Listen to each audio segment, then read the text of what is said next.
일부는 오래 올라오는 신초를 유인하여 순을 먹게 하는 전략입니다. 사과는 꽃이 지고 수정 결실이 될 때부터 신초가 나오기 시작합니다.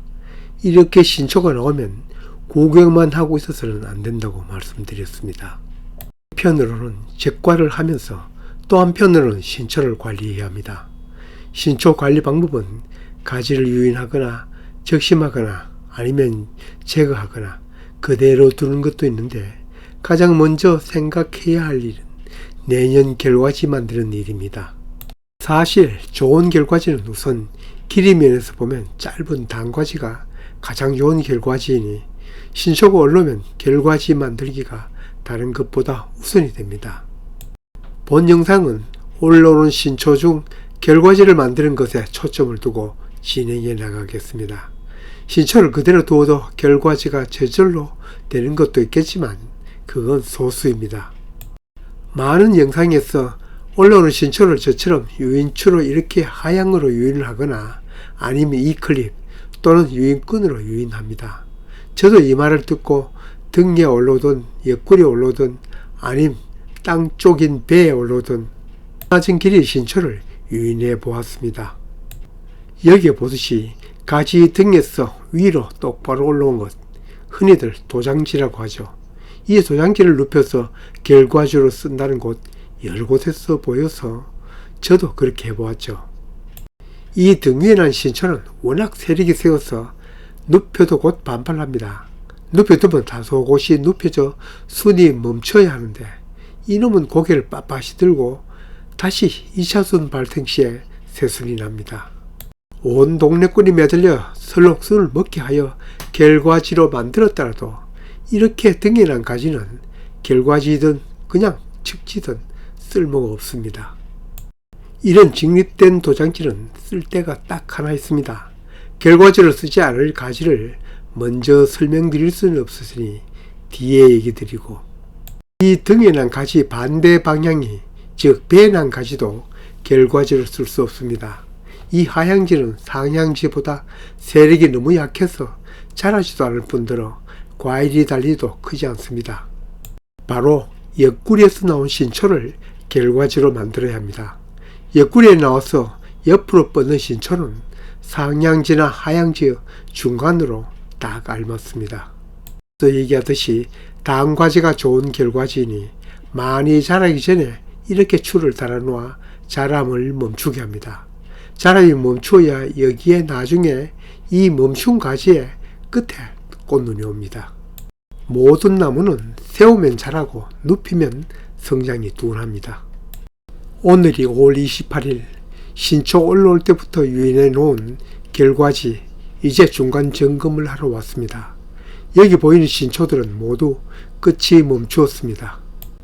끝이 멈춘 것은 자연적으로 그렇게 멈춘 것도 있고 제가 유인하여 멈춘 것도 있습니다. 여기처럼 멈추려고 하는 것도 있습니다. 이런 건 딱 멈추었네요. 이렇게 말을 잘 듣게 하자면 단순히 눕힌다고 되는 건 아닙니다. 땅바닥에 질소분이 너무 많거나 겨울 강전정을 해서 세력이 너무 센 나무는 이렇게 양순히 말을 듣지 않죠. 또 지금은 이렇게 양순하게 자람을 멈추고 다소 곳이 있는데 앞으로 2차 신초 발생기가 오면 달라질 수도 있습니다. 멈췄던 끝순에서 다시 신초를 발생시킵니다. 겨울 전정 때 보면 이러한 결과지가 됩니다. 아랫부분과 윗부분 색깔이 다르죠. 바로 2차 성장한 것입니다. 어떤 것은 번데기처럼 주름이 있는 것도 있는데 이것도 마찬가지입니다.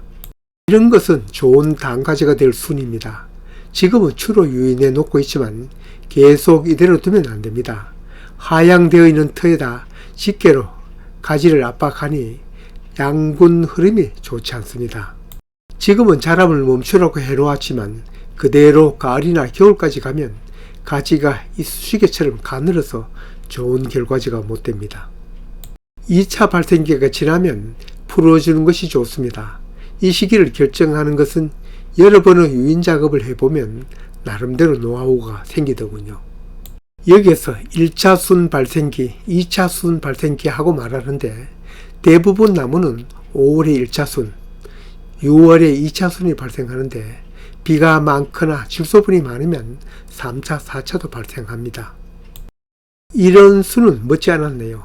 옆구리에서 나온 순이지만 아직 멈추지 않고 계속 속잎이 나오고 있습니다. 이 신초를 자세히 보면 주지나 부주지, 측지 같은 연장선입니다.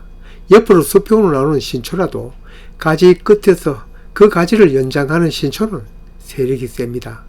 도장지보다는 덜 세지만 가지 옆구리에서 나오는 순보다는 힘이 넘칩니다. 이런 연장지 신초는 그대로 주지를 연장하거나 아니면 이걸 결과지로 만들려면 다루는 방법이 따로 있습니다. 바로 이렇게 적심하고 이걸 그대로 두면 고개를 빳듯이 세우고 자라니 추를 달거나 집게로 수평 또는 하향하도록 합니다. 순 끝을 자르면 남은 신초에서 이렇게 마디마다 신초가 발생하는데 한 마디도 덜 떼는 신초가 나오면서 멎어지는 것도 있습니다. 제가 경험한 것으로서는 앞에 말한 단과지가 가장 좋은 결과지이지만 이것도 결과지로 쓸만합니다. 나오는 신초를 적심하고 유인하여 거기서 나온 순으로 결과지를 만드는 것은 이런 연장지 외에도 옆구리 나온 순 중에서도 세력이 왕성한 것이 있습니다. 이런 것은 유인해도 자꾸 자랍니다. 이런 순이나 적게 유인하여 결과지, 단과지를 만들 수 없는 것도 적심 유인하여 결과지로 사용합니다. 과대지는 엔간하면 그대로 두어도 끝순이 멎습니다. 과대지란 과일 달린 옆에 삐죽 나온 가지입니다. 이 가지에서 광합성한 양분을 과일로 보내주죠. 그래서 과대지가 없는 열매는 비대에 불리합니다. 이 가지에는 양분을 열매로 보내주느라 무한정 자라지는 않습니다. 벌써 순이 멎은 것도 있고 지금은 안 멎어도 앞으로 멎을 겁니다. 다만 제가 도장지인 양 위로 똑바로 힘차게 자라는 것은 살짝 눕히거나 적심해주면 멈출 겁니다. 마구 위로 자라는 과대지를 그대로 두면 이 가지는 양분을 열매로 보내는 것이 아니라 제 자신이 자라는 대로 이용하는 수가 있으니 결과지로 안 만들더라도 그렇게 하는 것이 좋습니다. 지금 멎은 이 신초 끝에 빠르면 6월, 늦으면 8월까지 사이에 꽃눈이 형성됩니다.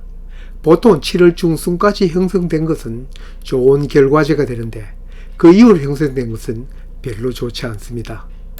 딱 7월 중순과 하순으로 나눌 것이 아니라 일찍 형성된 것일수록 내년 봄에 우량한 꽃을 피우고 우량한 과실로 갈 수 있죠. 이렇게 꽃눈이 빨리 오려면 순이 빨리 멎어야겠죠.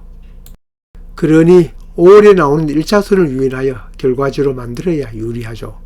다만 주지나 부주지 연장선으로 나오는 것은 앞에 얘기한 대로 세력이 강하니 일찍 적심 유인하여 거기서 나온 순은 그 다음 좋습니다. 그 다음 과대지 끝이 과일로 양분을 보내기 때문에 순이 멈추고 거기에도 꽃눈이 오는데 주지나 부주지에서 나무 멀어지니 썩 좋은 결과지는 아닙니다. 그러나 겨울 전정 때 결과지가 부족하면 결과지로 사용합니다. 2부 멎은 순을 6월 2차 순 발생기를 무사히 넘겨 거기에 꽃눈이 오게 하는 전략입니다. 순이 멎었다고 막 꽃눈이 오고 그 꽃눈이 막 크는 것은 아닙니다. 햇빛이 있어야 합니다. 바로 그 결과지가 될 그 순에 난 잎으로 양분을 끝으로 보내어 꽃눈을 만들고 성장시킵니다. 이 결과지가 될 순이 완전히 햇빛이 가려 있으면 꽃눈도 잘 안 오고 와도 튼튼한 꽃눈으로는 발전할 수 없죠. 결과지들을 너무 많이 가리는 도장지들은 뜯어내어 제거합니다. 그렇다고 남은 도장지 다 제거하면 곤란할 때가 있습니다. 뒤에 쓸 때가 생길 수 있습니다. 이 얘기는 어쩌면 농부 혼자 기대하는 것입니다. 어느 과수나 기회만 되면 성장하려고 합니다. 그 기회란 비가 자주 오거나 땅속에서 질소비료가 많거나 얕은 기회만 되면 멈추었던 순에서 다시 순을 냅니다. 바로 2차 순이죠. 이런 기회가 되면 나무는 여러 신초 중 위로 세워진 도장지부터 성장합니다. 이런 자라는 힘을 소모할 도장지가 없거나 적다면 눕혀있는 가지도 순을 연장하여 고개를 쳐듭니다. 남겨둔 도장지와 나무 상단의 순으로 자라는 힘을 발산시키도록 합니다.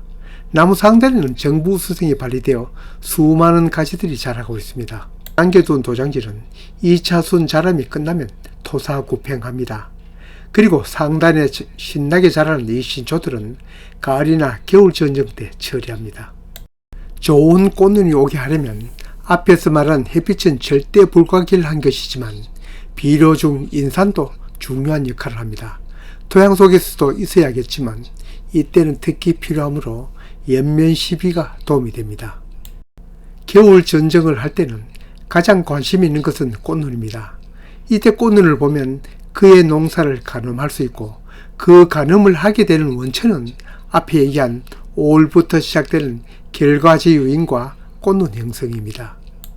어느 가수나 올라오는 신초 가만히 두어 결과지 되는 경우는 없습니다. 그러나 사과 결과지 만드는 것이 과일 중 저는 가장 까다롭다고 생각합니다. 저는 개인적으로 이런 까다로운 것이 바로 과수 키우는 재미라고 생각합니다.